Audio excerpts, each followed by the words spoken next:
കർത്താവിനാൽ അനുഗ്രഹിക്കപ്പെട്ടവർ, സന്തോഷത്തിൻ്റെ സദ്വാർത്ത എന്ന മലങ്കര കാത്തലിക് TV-യുടെ പുതിയ ഒരു എപ്പിസോഡിലേക്ക് സ്നേഹ സ്വാഗതം. നമ്മൾ വചനിപ്പ് കാലത്തെ ഞായറാഴ്ചത്തെ സുവിശേഷ ഭാഗങ്ങൾ ധ്യാനിക്കുകയാണ്. ഈ ആഴ്ചയിൽ നമ്മൾ ധ്യാനിക്കുന്നത് വിശുദ്ധ മത്തായി ശ്ലീഹായുടെ സുവിശേഷം 1-ാം അധ്യായം 18 മുതൽ 25 വരെയുള്ള തിരുവചന ഭാഗങ്ങളാണ്. ഈ വചനിപ്പ് കാലത്ത് നമ്മൾ പ്രത്യേകമായി ധ്യാനിക്കുന്നത് യേശു ക്രിസ്തുവിൻ്റെ ജനനത്തെ സംബന്ധിച്ചതായ അറിയിപ്പുകളും അവയോട് വ്യത്യസ്തരായ വ്യക്തികൾ, പരിശുദ്ധ കന്യക മറിയം, സക്കറിയ പുരോഹിതൻ എന്നിവർ നടത്തിയ പ്രതികരണങ്ങളുമാണ്. അതോടൊപ്പം തന്നെ കഴിഞ്ഞ ഞായറാഴ്ചകളിൽ സ്നാപക യോഹന്നാനെക്കുറിച്ചുള്ള അറിയിപ്പും ജനനത്തെക്കുറിച്ചുള്ള അറിയിപ്പ്, ഒപ്പം തന്നെ സ്നാപക യോഹന്നാൻ്റെ ജനനം, പരിശുദ്ധ ദൈവമാതാവ് ഏലിശുബ പുണ്യവതിയെ സന്ദർശിച്ചപ്പോൾ ആ ഏലിശുബ പുണ്യവതിയുടെ ഉദരത്തിൽ സ്നാപക യോഹന്നാൻ പരിശുദ്ധാത്മാവിനാൽ നിറഞ്ഞതും ഒക്കെ ധ്യാനിക്കുകയുണ്ടായി. ഈ ഞായറാഴ്ച നമ്മൾ ധ്യാനിക്കുന്നത് വിശുദ്ധ യൗസേപ്പിന് ഗബ്രിയേൽ ദൂതൻ യേശുവിൻ്റെ ജനനത്തെക്കുറിച്ചുള്ള അറിയിപ്പ് നൽകുന്നതും ജോസഫ് അതിനോട് പ്രതികരിക്കുന്നതുമായ വേദഭാഗമാണ്. വേദഭാഗം നമ്മൾ ഇപ്രകാരം വായിക്കുന്നു: യേശു ക്രിസ്തുവിൻ്റെ ജനനം ഇപ്രകാരമായിരുന്നു. അവൻ്റെ മാതാവായ മറിയവും ജോസഫും തമ്മിലുള്ള വിവാഹ നിശ്ചയം കഴിഞ്ഞിരിക്കെ അവർ സഹവസിക്കുന്നതിന് മുമ്പ് അവൾ പരിശുദ്ധാത്മാവിനാൽ ഗർഭിണിയായി കാണപ്പെട്ടു. അവളുടെ ഭർത്താവായ ജോസഫ് നീതിമാനാകയാലും അവളെ അപമാനിതയാക്കാൻ ഇഷ്ടപ്പെടായകയാലും അവളെ രഹസ്യമായി ഉപേക്ഷിക്കാൻ തീരുമാനിച്ചു. അവൻ ഇതേക്കുറിച്ച് ആലോചിച്ചു കൊണ്ടിരിക്കെ കർത്താവിൻ്റെ ദൂതൻ സ്വപ്നത്തിൽ പ്രത്യക്ഷപ്പെട്ട് അവനോട് പറഞ്ഞു: ദാവീദിൻ്റെ പുത്രനായ ജോസഫ്, മറിയത്തെ ഭാര്യയായി സ്വീകരിക്കാൻ ശങ്കിക്കേണ്ട. അവൾ ഗർഭം ധരിച്ചിരിക്കുന്നത് പരിശുദ്ധാത്മാവിൽ നിന്നാണ്. അവൾ ഒരു പുത്രനെ പ്രസവിക്കും. നീ അവന് യേശു എന്ന് പേരിടണം. എന്തെന്നാൽ അവൻ തൻ്റെ ജനത്തെ അവരുടെ പാപങ്ങളിൽ നിന്ന് മോചിപ്പിക്കും. കന്യക ഗർഭം ധരിച്ച് ഒരു പുത്രനെ പ്രസവിക്കും. ദൈവം നമ്മോടുകൂടെ എന്നർത്ഥമുള്ള എമ്മാനുവേൽ എന്ന് അവൻ വിളിക്കപ്പെടും എന്ന് കർത്താവ് പ്രവാചകൻ മുഖേന അരുളി ചെയ്തത് പൂർത്തിയാകാൻ വേണ്ടിയാണ് ഇത് സംഭവിച്ചത്. ജോസഫ് നിദ്രയിൽ നിന്ന് ഉണർന്ന് കർത്താവിൻ്റെ ദൂതൻ കൽപ്പിച്ചതുപോലെ പ്രവർത്തിച്ചു. അവൻ തൻ്റെ ഭാര്യയെ സ്വീകരിച്ചു. പുത്രനെ പ്രസവിക്കുന്നത് വരെ അവളെ അവൻ അറിഞ്ഞില്ല. അവൻ ശിശുവിന് യേശു എന്ന് പേരിട്ടു. വിശുദ്ധ യൗസേപ്പിന് ഗബ്രിയേൽ ദൂതൻ യേശുവിൻ്റെ ജനനത്തെക്കുറിച്ച് അറിയിപ്പ് നൽകുന്നതും മറിയത്തെ ഭാര്യയായി സ്വീകരിക്കേണ്ടതിൻ്റെ ആവശ്യകത ജോസഫിനെ നിദ്രയിൽ സ്വപ്നത്തിൽ ഓർമ്മപ്പെടുത്തുന്നതും നിശ്ചയിക്കുന്നതുമായ വേദഭാഗം.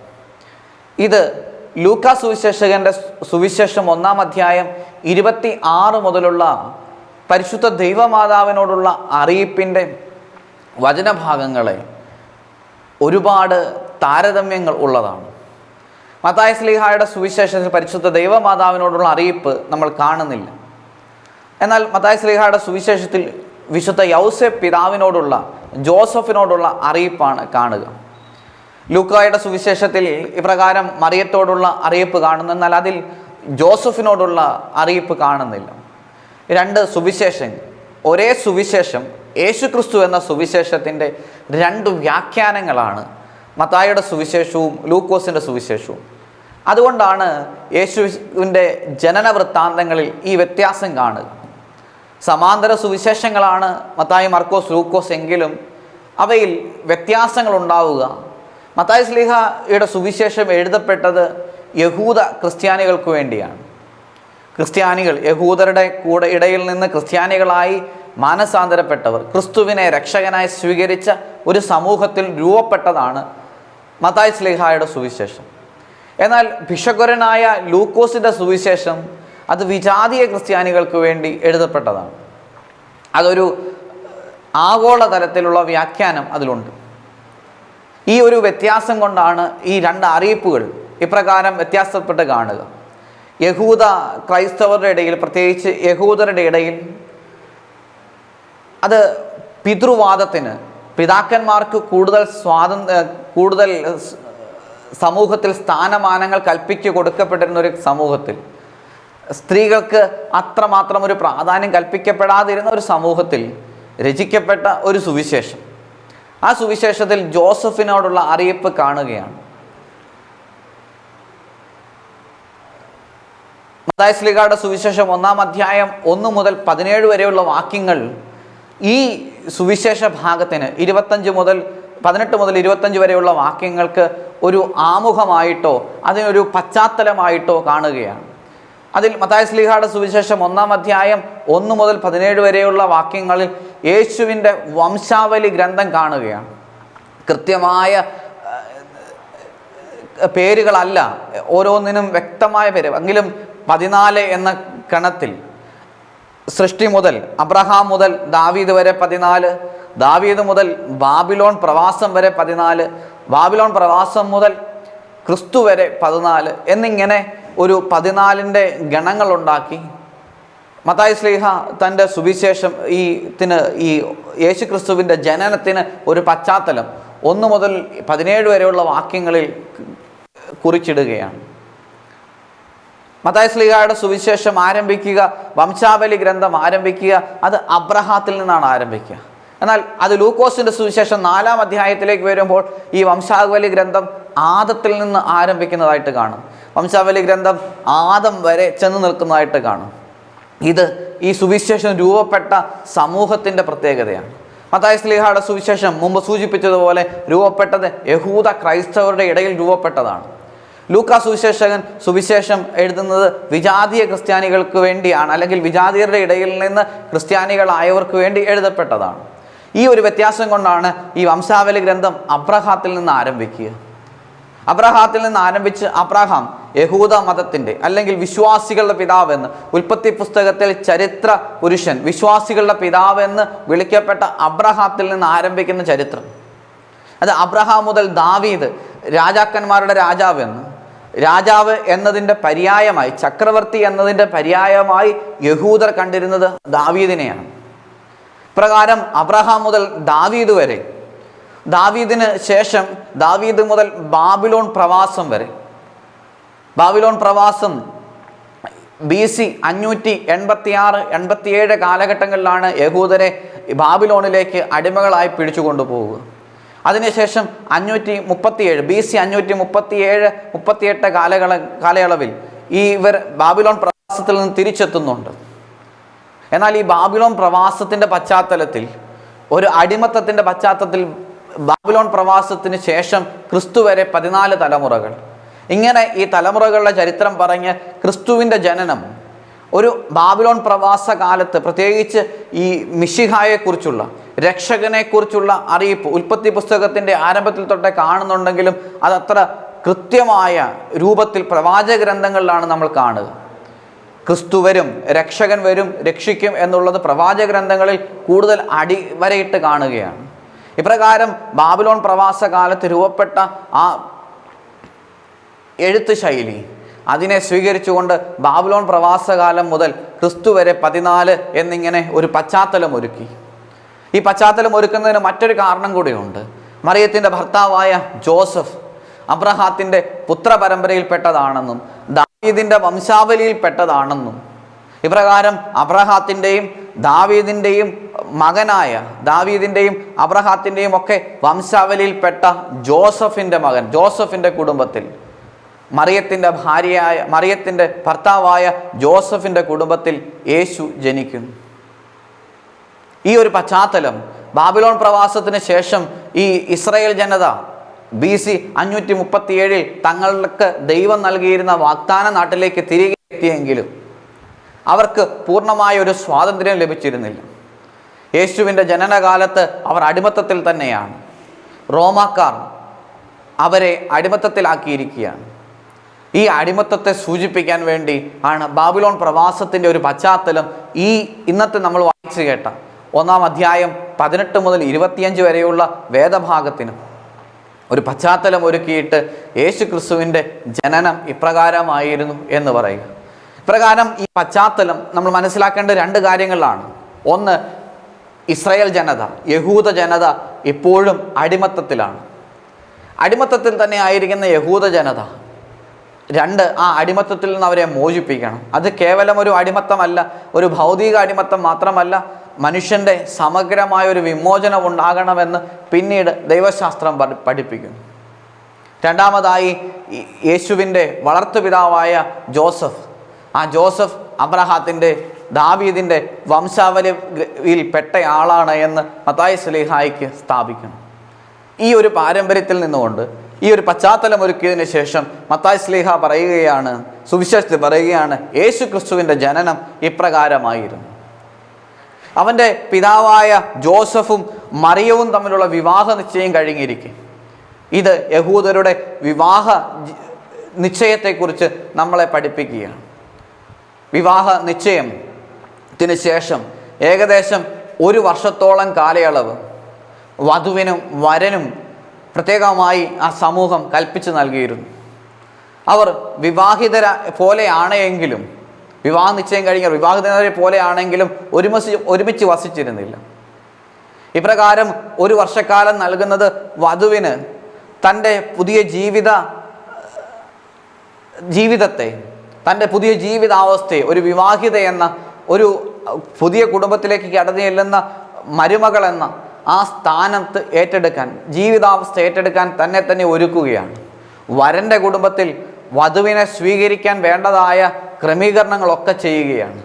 ഇപ്രകാരം 1 വർഷത്തെ ഒരുക്കമാണ് ഈ വിവാഹ നിശ്ചയ കാലഘട്ടം. 1 വർഷത്തെ ഒരുക്കമാണ്. അതുകൊണ്ടാണ് ഈ വിവാഹ നിശ്ചയ കാലത്തെ പ്രത്യേകമായി സുവിശേഷത്തിൽ എടുത്തു പറയുക. ഇപ്രകാരം വിവാഹ നിശ്ചയം കഴിഞ്ഞിരിക്കെ അവർ സഹവസിക്കുന്നതിന് മുമ്പ് തന്നെ മറിയം ഗർഭിണിയായി കാണപ്പെട്ടു. ഇവിടെ സുവിശേഷം വീണ്ടും പറയുകയാണ്, അവൾ പരിശുദ്ധാത്മാവിനാൽ ഗർഭിണിയായി കാണപ്പെട്ടു. എന്നാൽ അവളുടെ ഭർത്താവായ ജോസഫ് നീതിമാനാകിയാലും അവളെ അപമാനിതയാക്കാൻ ഇഷ്ടപ്പെടായകയാലും രഹസ്യമായി ഉപേക്ഷിക്കാൻ തീരുമാനിക്കുകയാണ്. രഹസ്യമായി ഉപേക്ഷിക്കുക എന്നാൽ മറിയത്തിൻ്റെ മേൽ കുറ്റം ആരോപിക്കാതെ ആ കുറ്റം സ്വയം ഏറ്റെടുത്ത് ഒന്നുകിൽ താൻ എവിടെയെങ്കിലും പുറപ്പെട്ടു പോവുക. ഈ കുറ്റം താൻ ഏറ്റെടുത്തതിന് ശേഷം അവൾ കുറ്റവാളിയല്ല, അവൾ നിരപരാധിയാണ് എന്ന് സമൂഹത്തോട് പറയുക. ഇതാണ് അവളെ രഹസ്യമായി ഉപേക്ഷിക്കുക. ഈ കാലഘട്ടത്തിൽ നമ്മെ വെല്ലുവിളിക്കുന്നതാണ് ഈ ജോസഫിൻ്റെ ആദ്യ തീരുമാനം. അതായത് എല്ലാ കുറ്റവും ന്യായീകരണങ്ങൾ നിരത്തി, തെളിവുകൾ നിരത്തി, മറ്റുള്ളവരുടെ മേൽ കുറ്റം ആരോപിച്ച് സ്വയം നീതീകരിക്കാൻ പരിശ്രമിക്കുന്ന ആധുനിക യുഗത്തിൽ, അതെല്ലാ കാലഘട്ടത്തിലുമുണ്ട്. മറ്റുള്ളവരുടെ മേൽ കുറ്റം ആരോപിക്കുക എന്നത് നമ്മൾ ഉൽപ്പത്തി പുസ്തകത്തിലും കാണുന്നുണ്ട്. ദൈവം ആദത്തോട് ചോദിച്ചു, ഞാൻ കഴിക്കരുത് എന്ന് കൽപ്പിച്ചിരുന്ന പഴം നീ കഴിച്ചോ? ആദം പറഞ്ഞു, അങ്ങ് എനിക്ക് കൂട്ടിന് തന്ന സ്ത്രീ അത് കഴിച്ചു, എന്നെ നിർബന്ധിച്ചു, എനിക്ക് തന്നു, ഞാൻ കഴിച്ചു. ദൈവം സ്ത്രീയോട് ചോദിച്ചു, ഞാൻ കൽപ്പിക്കരുതെന്ന് പറഞ്ഞ പഴം നീ കഴിച്ചോ, തിന്നോ? അവൾ പറഞ്ഞു, സർപ്പം എന്നെ വഞ്ചിച്ചു, അതുകൊണ്ട് ഞാൻ കഴിച്ചു. ഈ കുറ്റം ആരോപിക്കുക, അപരൻ്റെ മേൽ കുറ്റം ആരോപിച്ച് സ്വയം നീതീകരിക്കുക എന്ന ഒരു ചരിത്രത്തിന് ഇവിടെ മാറ്റം കൊടുക്കുകയാണ്. ആ കുറ്റം സ്വയം ഏറ്റെടുക്കുക, സ്വയം കുറ്റം ഏറ്റെടുത്ത് അപരനെ നീതീകരിക്കുക, അപരനെ ന്യായീകരിക്കുക. ഇതാണ് യേശു ക്രിസ്തുവിൻ്റെ കുരിശിലെ പ്രാർത്ഥനയിൽ നമ്മൾ കാണുക. പിതാവേ, ഇവർ ചെയ്യുന്നത് എന്തെന്ന് അറിയായികയാൽ ഇവരോട് ക്ഷമിക്കണമേ. ഇവർ ചെയ്യുന്നത് എന്താണെന്ന് അറിയായികയാൽ ഇവരോട് ക്ഷമിക്കണമേ. തന്നെ ദ്രോഹിച്ചവരോട്, തന്നെ ചാട്ടവാറടിച്ചവരോട്, തൻ്റെ മുഖത്ത് തുപ്പിയവരോട്, തൻ്റെ ശിരസിൽ മുൾക്കിരീടം ധരിപ്പിച്ചവരോട്, തൻ്റെ കൈകാലുകളിൽ ആണികൾ അടിച്ച് കയറ്റിയവരോട്, തന്നെ പരിഹസിച്ചവരോട്, അവരെ ന്യായീകരിച്ച് അവരെ ദൈവത്തിന് മുമ്പിൽ ന്യായീകരിക്കുന്ന ദൈവപുത്രൻ. അതിൻ്റെ ഒരു പശ്ചാത്തലം തൻ്റെ വളർത്തുപിതാവായ ജോസഫിൽ കാണുകയാണ്. തൻ്റെ ഭാര്യയായ മറിയത്തെ കുറ്റാരോപിതയാകാൻ ഇഷ്ടപ്പെടാതെ ആ കുറ്റം സ്വയം ഏറ്റെടുക്കാൻ സന്നദ്ധനാകുന്ന ജോസഫ്. അതുകൊണ്ടാണ് പറയുക, അവൻ നീതിമാനാണ്. അവൻ നീതിമാനാണ്. ആ നീതിമാനായ ജോസഫ്, നീതിമാൻ എന്നതിൻ്റെ ഒരു അടയാളം സക്കറിയ പ്രവാചകനെ പറ്റി, സക്കറിയായെയും എലിസബത്തിനെ പറ്റി ലൂക്കാസ് സുവിശേഷകൻ എഴുതി വെക്കുന്നുണ്ട്. അവർ നീതിനിഷ്ഠരും കർത്താവിൻ്റെ കൽപ്പനകളും പ്രമാണങ്ങളും കുറ്റമറ്റ വിധം അനുസരിക്കുന്നവരുമായിരുന്നു. നീതിനിഷ്ഠർ നീതി എന്നതിനപ്പുറത്തേക്ക് അപരനെ കരുതുന്ന കാരുണ്യത്തിലേക്ക് വളരുകയാണ്. ദൈവത്തിൻ്റെ സ്വഭാവമാണ് കാരുണ്യം. മോശയെ പാറയുടെ ഇടുക്കിൽ നിർത്തി ആ പാറയുടെ മുകളിലൂടെ ദൈവം തന്നെ വെളിപ്പെടുത്തിക്കൊണ്ട് മോശയുടെ മുമ്പിലൂടെ കടന്നു പോകുമ്പോൾ ദൈവത്തെ പറ്റി പറയുക, ദൈവം കരുണാമയനാണ്, കോപിക്കുന്നതിൽ വിമുഖനാണ്, കാരുണ്യം കാണിക്കുന്നതിൽ അവിടുന്ന് മുൻപന്തിയിൽ നിൽക്കുന്നു എന്ന് പുറപ്പാട് പുസ്തകത്തിൽ നമ്മൾ വായിക്കുന്നുണ്ട്. നീതി അപരന് ആവശ്യമായത് ചെയ്തു കൊടുക്കുമ്പോൾ കാരുണ്യമെന്നത് അപരന് അർഹതയില്ലാത്തതും ചെയ്തു കൊടുക്കുന്ന ദൈവത്തിൻ്റെ കാരുണ്യം ജോസഫിൽ വിളങ്ങുകയാണ്. ജോസഫിൽ കാണുന്ന രണ്ടാമത്തെ പ്രത്യേകത, വരികൾക്കിടയിൽ വായിച്ചെടുത്താൽ കാണുന്ന രണ്ടാമത്തെ പ്രത്യേകത, അവൻ നീതിമാനാണ് എന്ന് വചനം സാക്ഷിക്കുമ്പോൾ അവൻ പ്രവൃത്തി കൊണ്ട് കരുണാമയനാണ് എന്നുകൂടെ എഴുതി വയ്ക്കുകയാണ്. അവൻ നീതിമാനാണ് എന്ന് വാക്കുകൾ എഴുതുമ്പോൾ അവൻ്റെ പ്രവൃത്തി കൊണ്ട് അവളെ അപമാനിതയാക്കാൻ ഇഷ്ടപ്പെടായകയാൽ രഹസ്യമായി ഉപേക്ഷിക്കാൻ തീരുമാനിച്ചു എന്ന വാക്കിലൂടെ അവൻ പ്രവൃത്തി കൊണ്ട് കരുണാമയനാണ്, കാരുണ്യമൂർത്തിയാണ് എന്നുകൂടെ ജോസഫിനെ പറ്റി പറയുകയാണ്. അപ്പോൾ ജോസഫിനെ പറ്റി രണ്ട് വാക്കുകൾ പറയുകയാണ്. ജോസഫ് നീതിമാനാണ്, ജോസഫ് കാരുണ്യവാനാണ്. ഇപ്രകാരം കാരുണ്യമുള്ളവനും നീതിമാനുമായ ജോസഫ് ഇതിനെക്കുറിച്ച് ആലോചിച്ചു കൊണ്ടിരിക്കെ, ഇത് ജോസഫിൻ്റെ സ്വഭാവത്തിൻ്റെ മൂന്നാമത്തെ പ്രത്യേകതയാണ്. അവൻ ഒരു കാര്യവും ആലോചനയില്ലാതെ ചെയ്യുക. അവൻ ആലോചിക്കുക, ദൈവത്തിൻ്റെ സന്നിധിയിൽ ധ്യാനിക്കുകയാണ്. ഞാൻ ഈ ചെയ്യുന്നത് ശരിയാണോ, ഞാൻ ഈ ചെയ്യുന്നതിൽ എന്താണ് വേണ്ടത്, തീരുമാനങ്ങൾ സ്വയം എടുക്കാതെ അത് ദൈവത്തിൻ്റെ സന്നിധിയിൽ ആലോചിക്കുമ്പോൾ കർത്താവിൻ്റെ ദൂതൻ സ്വപ്നത്തിൽ പ്രത്യക്ഷപ്പെട്ട് അവനോട് പറയുകയാണ്, നീ മറിയത്തെ ഭാര്യയായി സ്വീകരിക്കാൻ ശങ്കിക്കേണ്ട, അവൾ ഗർഭം ധരിച്ചിരിക്കുന്ന പരിശുദ്ധാത്മാവിൽ നിന്നാണ്, അവൾ ഒരു പുത്രനെ പ്രസവിക്കും, നീ അവന് യേശു എന്ന് പേരിടണം. ഇതേ വാക്കുകൾ തന്നെയാണ് മറിയത്തോടുള്ള ദൈവദൂതൻ്റെ സന്ദർശനാവസരത്തിൽ ദൈവദൂതൻ അരുളി ചെയ്യുന്ന വാക്കുകൾ. മറിയത്തോട് പറഞ്ഞു, ദൈവസന്നിധിയിൽ കൃപ കണ്ടെത്തിയിരിക്കുന്നു, നീ ഗർഭം ധരിച്ചൊരു പുത്രനെ പ്രസവിക്കും, നീ അവന് യേശു എന്ന് പേരിടണം. ഇതിൻ്റെ രണ്ട് ഭാഗത്തെയും സന്ദേശം, ദൈവദൂതൻ നൽകുന്ന വാക്കുകളുടെ അർത്ഥവും വാക്കുകളും ഒന്നു തന്നെയാണ്. ജനിക്കാൻ പോകുന്ന ശിശു യേശു എന്ന് വിളിക്കപ്പെടണം. യേശു എന്ന പേരിൻ്റെ അർത്ഥം യഹോവ രക്ഷിക്കുന്നു എന്നാണ്. അതിൻ്റെ വ്യത്യസ്ത ഭാവങ്ങളാണ്, ഡെറിവേഷൻസ് ആണ് ജോഷുവായും യഹോഷുവായും ഒക്കെ. അതിൻ്റെ അറമായ രൂപമാണ് യേശു എന്നും ഈശോ എന്നും പറയപ്പെടുക. ഇപ്രകാരം യേശു എന്നും ഈശോ എന്നും പറയുന്നത് പേരിൻ്റെ അർത്ഥം അവൻ രക്ഷിക്കുന്നു എന്നാണ്. അത് ഈ വചനഭാഗത്ത് നമ്മൾ കാണുന്നുണ്ട്. നീ അവന് യേശു എന്ന് പേരിടണം. ഇനി യേശു എന്ന് പേരിടണം എന്നതിൻ്റെ കാരണം പറയുകയാണ്, എന്തെന്നാൽ അവൻ തൻ്റെ ജനത്തെ അവരുടെ പാപങ്ങളിൽ നിന്ന് മോചിപ്പിക്കും. യേശു എന്ന് പേരിടണം എന്തെന്നാൽ അവൻ തൻ്റെ ജനത്തെ അവരുടെ പാപങ്ങളിൽ നിന്ന് മോചിപ്പിക്കും. ലോകത്തെ രക്ഷിക്കാനുള്ളവൻ ജോസഫിൻ്റെ വളർത്തുമകനായി ജനിക്കാൻ പോകുന്നു. ലോകത്തെ രക്ഷിക്കുന്നവൻ ജോസഫിൻ്റെ വളർത്തുമകനായി ജനിക്കുന്നു. വീണ്ടും എമ്മാനുവേൽ പ്രവചനം പൂർത്തീകരിക്കുകയാണ്. എമ്മാനുവേൽ പ്രവചനത്തെ പറ്റി പറയുകയാണ്, കന്യക ഗർഭം ധരിച്ചൊരു പുത്രനെ പ്രസവിക്കും, ദൈവം നമ്മോടുകൂടെ എന്നർത്ഥമുള്ള എമ്മാനുവേൽ എന്ന് അവൻ വിളിക്കപ്പെടും എന്ന് പ്രവാചകൻ മുഖേന കർത്താവ് അരുളി ചെയ്തത് പൂർത്തിയാകാൻ വേണ്ടിയാണ് ഇതെല്ലാം സംഭവിച്ചത്. ഇത് യെശയ്യാ പ്രവാചകൻ്റെ പുസ്തകത്തിലെ 7-ാം അധ്യായത്തിലെ സന്ദേശമാണ്. ആ 7-ാം അധ്യായത്തിൽ, യെശയ്യാ പ്രവാചകൻ്റെ പുസ്തകത്തിൻ്റെ 7-ാം അധ്യായത്തിന് അതിൻ്റേതായ ചരിത്ര പ്രാധാന്യമുണ്ട്.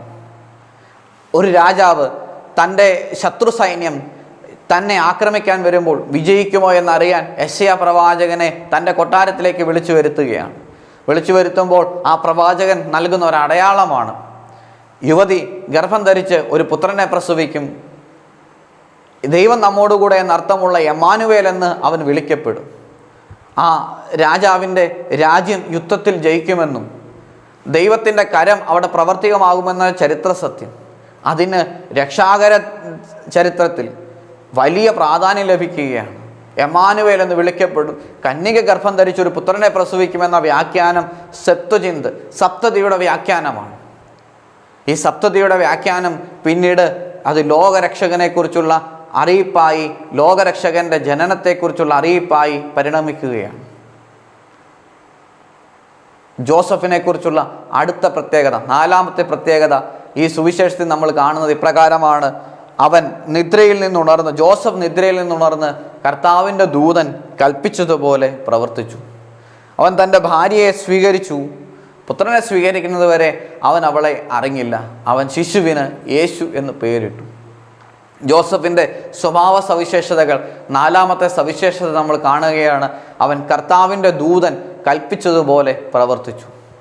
ഈ ഒരൊറ്റ വാക്യത്തിൽ, 24-ാമത്തെ വാക്യത്തിൽ നമ്മൾ ജോസഫ് എന്ന നീതിമാൻ്റെ, ജോസഫ് എന്ന കാരുണ്യമൂർത്തിയുടെ, കർത്താവിൻ്റെ സന്നദ്ധിയിൽ ആലോചന ചെയ്യുന്ന ജോസഫിൻ്റെ ജീവചരിത്രം മുഴുവൻ എഴുതി വയ്ക്കപ്പെടുകയാണ്. കർത്താവിൻ്റെ ദൂതൻ കൽപ്പിച്ചതുപോലെ പ്രവർത്തിക്കുന്ന ജോസഫ് എന്ന നീതിമാൻ. പിന്നീട് സുവിശേഷത്തിൽ ഒരിടത്ത്, പിന്നീട് മറ്റു വേദവാക്യങ്ങളിൽ ഒരിടത്ത്, വേദഭാഗത്ത് ഒരിടത്തും ജോസഫിൻ്റെ പ്രവർത്തനങ്ങളെക്കുറിച്ചോ ജോസഫ് ഒരു വാക്ക് ഉരിയാടിയതായിട്ടോ വായിക്കുന്നില്ല. ഈ ഒരൊറ്റ വാക്യത്തിൽ 1-ാം അധ്യായം, മത്തായി ശ്ലീഹായുടെ സുവിശേഷം 1-ാം അധ്യായം 24-ാം വാക്യത്തിൽ മുഴുവൻ ജീവചരിത്രവും കർത്താവിൻ്റെ ദൂതൻ കൽപ്പിച്ചതുപോലെ പ്രവർത്തിച്ച ജോസഫ്. ഒരു വാക്കുപോലും ഉരിയാടുന്നതായി നമ്മൾ കാണുന്നില്ല. എങ്കിലും ആ ജീവചരിത്രം മുഴുവൻ കർത്താവിൻ്റെ ദൂതൻ കൽപ്പിച്ചതുപോലെ പ്രവർത്തിച്ച ജോസഫ്. പ്രിയപ്പെട്ടവരെ, ഇന്നത്തെ ഈ സുവിശേഷ സന്ദേശത്തിൽ നീതിമാനായ, കാരുണ്യമൂർത്തിയായ, കർത്താവിനോട് ആലോചന ചെയ്യുന്ന ദൈവത്തിൻ്റെ ദൂതൻ, ദൈവം തന്നോട് കൽപ്പിച്ചത് പ്രവർത്തിക്കുന്ന ജോസഫിൻ്റെ ജീവിതത്തിലെ 4 സവിശേഷതകൾ നമ്മൾ കാണുകയായിരുന്നു. കൃത്യമായി എഴുതി വയ്ക്കപ്പെട്ടതും വരികൾക്കിടയിലൂടെ നമ്മൾ വായിച്ചെടുത്തതുമായ ജോസഫ് എന്ന യേശുവിൻ്റെ വളർത്തുപിതാവാകാൻ ഭാഗ്യം സിദ്ധിച്ച വിശുദ്ധ യൗസേപ്പ് പിതാവിനോട് ഗബ്രിയേൽ ദൂതൻ യേശുവിൻ്റെ ജനനത്തെക്കുറിച്ച് അറിയിക്കുന്ന ഈ വേദഭാഗത്ത് ജോസഫ് എന്ന നീതിമാനെ പോലെ ദൈവത്തിൻ്റെ സന്നിധിയിൽ ദൈവത്തിൻ്റെ ദൂതൻ കൽപ്പിച്ചത് പ്രവർത്തിക്കാൻ തക്കവണ്ണം യോഗ്യത നേടി ദൈവത്തിൻ്റെ സന്നിധിയിൽ നമുക്ക് വ്യാപരിക്കാം. ഈ സുവിശേഷത്തിൻ്റെ പശ്ചാത്തലം നമ്മൾ ഒരിക്കൽ കൂടി ഇതിൻ്റെ സമാപനത്തിലേക്ക് വരുമ്പോൾ നമ്മൾ മനസ്സിലാക്കണം. പ്രവാസത്തിലായിരുന്ന, ബാബിലോൺ പ്രവാസത്തിന് ശേഷം ക്രിസ്തു വരെ 14 തലമുറകൾ എന്ന് എഴുതി വച്ചിട്ട് ക്രിസ്തുവിൻ്റെ ജനനം ഇപ്രകാരമായിരുന്നു. അടിമത്തത്തിലായിരുന്ന, പ്രവാസത്തിലായിരിക്കുന്ന രക്ഷകനെ പ്രതീക്ഷയോടെ കാത്തിരുന്ന, അതായത് ബാബിലോൺ പ്രവാസകാലത്താണ് രക്ഷകൻ്റെ വരവിനെക്കുറിച്ചുള്ള കൂടുതലായിട്ടുള്ള അറിയിപ്പുകൾ പ്രവാചക ഗ്രന്ഥങ്ങളിൽ നമ്മൾ കാണുക. ബാബിലോൺ പ്രവാസത്തിനോട് ചേർന്ന് എല്ലാം ദൈവിക പദ്ധതിയായി വ്യാഖ്യാനിക്കപ്പെടുമ്പോൾ ഈ പ്രവാസത്തിൽ നിന്നുള്ള മോചനം, പാപത്തിൻ്റെ അടിമത്തത്തിൽ നിന്നുള്ള മോചിപ്പിക്കുന്ന രക്ഷകനായ യേശു ക്രിസ്തുവിൻ്റെ വരവിന് തൊട്ടു മുമ്പുള്ള ഞായറാഴ്ചകളിൽ ഇന്ന് നമ്മൾ ധ്യാനിക്കുക ജോസഫ് എന്ന നീതിമാനോട് യേശു എന്ന രക്ഷകൻ്റെ വരവിനെക്കുറിച്ചുള്ള അറിയിപ്പാണ്. പ്രിയപ്പെട്ടവരെ, ഇവിടെ ജോസഫ് എന്ന നീതിമാനെ നമ്മൾ കാണുന്നു. ജോസഫ് എന്ന കാരുണ്യമൂർത്തിയായ ഒരു മനുഷ്യനെ കാണുന്നു. തൻ്റെ സഹജീവിയെ, തൻ്റെ സഹധർമ്മിണിയെ അപമാനിതയാക്കാൻ ഇഷ്ടപ്പെടാതെ സ്വയം കുറ്റമേറ്റെടുത്ത് രഹസ്യമായി ഉപേക്ഷിക്കാൻ തയ്യാറാകുന്ന ജോസഫ്. താൻ ചെയ്യേണ്ട കാര്യം ദൈവത്തിൻ്റെ സന്നിധിയിൽ ആലോചന ചെയ്യുന്ന ജോസഫ്. കർത്താവിൻ്റെ ദൂതൻ കൽപ്പിച്ചതുപോലെ പ്രവർത്തിക്കുന്ന ജോസഫ്. ഇത് ജോസഫിനെ കുറിച്ചുള്ള ഒരു വിവരണമാണ്. രണ്ടാമതായി ഇന്നത്തെ ഈ സുവിശേഷം നൽകുന്നത് യേശു, ജനിക്കാൻ പോകുന്ന ശിശു യേശു എന്ന് വിളിക്കപ്പെടണം. ആ യേശുവിൻ്റെ പേരിന് ദൈവം രക്ഷിക്കുന്നു എന്നാണ് അർത്ഥം. അതുകൊണ്ടാണ് ഇതിൻ്റെ പശ്ചാത്തലം ബാബിലോൺ പ്രവാസകാലം വരെ 14, ബാബിലോൺ പ്രവാസകാലത്തിന് ശേഷം ക്രിസ്തു വരെ 14 എന്ന് മത്തായി ശ്ലീഹ എഴുതി വയ്ക്കപ്പെടുക. മത്തായി ശ്ലീഹയിൽ ഇപ്രകാരം എഴുതി വയ്ക്കപ്പെടുന്നത് ഈ പ്രവാസം, അടിമത്തത്തിൽ നിന്ന് രക്ഷിക്കുന്ന, ബാബിലോൺ പ്രവാസത്തിൽ നിന്നല്ല, മറിച്ച് സകല അടിമത്തങ്ങളിൽ നിന്നും മോചിപ്പിക്കുന്നവനാണ് യേശു എന്ന് നമ്മളോട് പറയുകയാണ്. യേശു എന്ന പേരിൻ്റെ അർത്ഥം രക്ഷിക്കുന്നവൻ എന്നാണ്. അത് രോഗത്തിൽ നിന്നും, ദുരിതങ്ങളിൽ നിന്നും, ആപത്തുകളിൽ നിന്നും, അടിമത്തങ്ങളിൽ നിന്നും, പാപത്തിൻ്റെ ബന്ധനങ്ങളിൽ നിന്നും മോചിപ്പിക്കുന്നവനാണ്. ഇന്നത്തെ ഈ സുവിശേഷത്തിൻ്റെ മൂന്നാമത്തെ ഒരു വ്യാഖ്യാനം, അത് എമ്മാനുവേൽ, ദൈവം നമ്മോട് കൂടെ എന്നർത്ഥമുള്ള എമ്മാനുവേൽ എന്നവൻ വിളിക്കപ്പെടണമെന്നാണ്. യേശുവിൻ്റെ ജനനത്തിൽ സകല പ്രവചനങ്ങളും പൂർത്തീകരിക്കപ്പെടുന്ന യേശുവിൻ്റെ ജനനത്തിൽ അവൻ ദൈവം നമ്മോടുകൂടെ വസിക്കുകയാണ്. ഇതാണ് യോഹന്നാൻ ശ്ലീഹ തൻ്റെ സുവിശേഷത്തിൻ്റെ 1-ാം അധ്യായത്തിൽ പറയുക, അവൻ ഇറങ്ങി വന്നു, നമ്മുടെ ഇടയിൽ വസിച്ചു. വചനം മാംസമായി നമ്മുടെ ഇടയിൽ വസിച്ചു. വചനം മാംസമായി നമ്മുടെ ഇടയിൽ വസിച്ച യേശു ക്രിസ്തുവിൻ്റെ ജനനത്തെക്കുറിച്ചുള്ള അറിയിപ്പാണ് നമ്മൾ കാണുക. ദൈവം നമ്മുടെ ഇടയിലുണ്ട്, നമ്മുടെ കൂടെയുണ്ട്. ദൈവം നമ്മുടെ ഇടയിലുണ്ട്, നമ്മുടെ കൂടെയുണ്ട്. പ്രവാചക ഗ്രന്ഥങ്ങളിൽ ഇപ്രകാരം പറയുകയാണ്, ഉള്ളം കയ്യിൽ പേരെഴുതി വെച്ച് കാത്തു സൂക്ഷിക്കുന്ന ദൈവം. നിയമാവർത്തന പുസ്തകത്തിൽ നമ്മൾ കാണുന്നുണ്ട്, കണ്ണിലെ കൃഷ്ണമണി പോലെ ആപത്തുകളിൽ നിന്നും അനർത്ഥങ്ങളിൽ നിന്നും രക്ഷിക്കുന്ന ദൈവം. കഴുകൻ തൻ്റെ കുഞ്ഞിനെ ചിറകിലേറ്റി പറക്കാൻ പഠിപ്പിക്കുന്നത് പോലെ ചിറകിലേറ്റി പറക്കാൻ പഠിപ്പിക്കുന്ന ദൈവം. മത്തായി ശ്ലീഹായുടെ സുവിശേഷത്തിൻ്റെ ആരംഭത്തിൽ എമ്മാനുവേൽ, ദൈവം നമ്മോടുകൂടെ എന്നർത്ഥമുള്ള എന്നവൻ വിളിക്കപ്പെടും എന്ന് എഴുതപ്പെട്ടിട്ടുണ്ടെങ്കിൽ, മത്തായി ശ്ലീഹായുടെ സുവിശേഷത്തിൻ്റെ അവസാനത്തെ വാക്യം ഇപ്രകാരമാണ്, യുഗാന്ത്യത്തോളം ഞാൻ എന്നും നിങ്ങളോട് കൂടെ ഉണ്ടായിരിക്കും. ഒരു സുവിശേഷം മുഴുവൻ 2 വാക്യങ്ങളിൽ അവൻ ദൈവം എമ്മാനുവേൽ എന്ന് വിളിക്കപ്പെടും. ദൈവം നമ്മോടുകൂടെ എന്നർത്ഥമുള്ള എമ്മാനുവേൽ എന്ന് അവൻ വിളിക്കപ്പെടും എന്ന് ആരംഭത്തിൽ എഴുതപ്പെട്ടെങ്കിൽ, ഒരു ഭാവി കാലത്തിൽ എഴുതപ്പെട്ടെങ്കിൽ, അത് ഒരു വർത്തമാന കാലത്തിൽ മത്തായി ശ്ലീഹായുടെ സുവിശേഷത്തിൻ്റെ അവസാന അധ്യായത്തിൻ്റെ അവസാന വാക്യത്തിൽ പറയുകയാണ് യേശുവിൻ്റെ വാക്കുകൾ, യുഗാന്ത്യത്തോളം ഞാൻ നിങ്ങളോട് കൂടെ ഉണ്ടായിരിക്കും. യുഗാന്ത്യത്തോളം നമ്മളോട് കൂടെ വസിക്കാൻ മനുഷ്യാവതാരം ചെയ്ത ക്രിസ്തുവിൻ്റെ പിറവി തിരുനാളിലേക്ക് നമ്മൾ അടുക്കുകയാണ്. പ്രിയപ്പെട്ടവരെ, നമ്മുടെ ഇടയിൽ വിശുദ്ധ കൂദാശകളുടെ രൂപത്തിൽ, വചനത്തിൻ്റെ രൂപത്തിൽ, സഭ എന്ന ഭൗതിക ശരീരത്തിൽ, സഭാഗാത്രത്തിൽ നമ്മുടെ കൂടെ ആയിരിക്കുന്ന, നമ്മെ അനുഗ്രഹിക്കുന്ന ദൈവത്തിൻ്റെ സാന്നിധ്യത്തിലാണ് നമ്മൾ നിൽക്കുക. ദൈവം നമ്മുടെ കൂടെയുണ്ട്. ചോദ്യം, നമ്മൾ ദൈവത്തിൻ്റെ കൂടെയുണ്ടോ എന്നുള്ളതാണ്. ഈ സുവിശേഷം നമുക്ക് നൽകുന്ന 3 സന്ദേശങ്ങൾ നമുക്ക് ഉൾക്കൊള്ളാം. ഒന്നാമതായി അത് ജോസഫ് എന്ന നീതിമാനെക്കുറിൻ്റെ സ്വഭാവത്തെക്കുറിച്ചുള്ള 4 സവിശേഷതകളാണ്. 2, യേശു എന്ന പേരിൻ്റെ അർത്ഥമാണ് ദൈവം രക്ഷിക്കുന്നു എന്ന്. 3, ദൈവം നമ്മോടുകൂടെ എന്ന അർത്ഥമുള്ള എമ്മാനുവേൽ എന്നവൻ വിളിക്കപ്പെടും എന്ന യേശുവിൻ്റെ പേരിൻ്റെ അർത്ഥമാണ്. ഈ 3 സന്ദേശങ്ങൾ നമുക്ക് ഉൾക്കൊള്ളാം. ദൈവം നമ്മെ അനുഗ്രഹിക്കട്ടെ.